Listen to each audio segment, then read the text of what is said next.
Pasibayo, update na kayo po kayang tete, maswerte taon po may kapalub kita.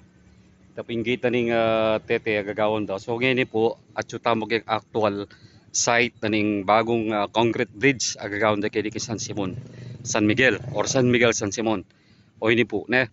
Ini po yung kinggulot ko ini, yabin po yung katulong na nito kay sumagid. So, yapin po yung actual development na nginining gagawin ng tete. Ayun po yung actual development na ne.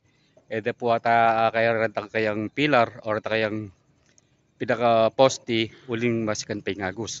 Anyway, then mo po rin pinakamasakit gawan. Hanggang ako po engineer pero logic mo po isa pong makanyan daring masakit mong gawan.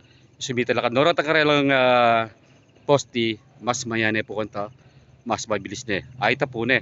So kaya gulot ko po mismo, yan po yung actual uh, construction na itsura na gani. Ining gagawin na kikatamo kay king Tete San Simon. Deta pong taga San Simon, Duyong, San Miguel, de Santa Cruz. Deta pong makapanood kay gani vlog ini.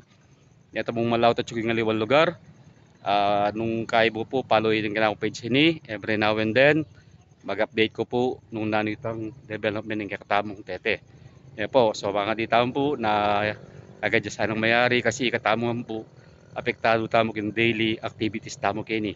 O ito po yung tete na, o hindi po yung katuglong na kenya po miras kanyan. Pero as of today, loan nyo na yan po. Ne? O ito po.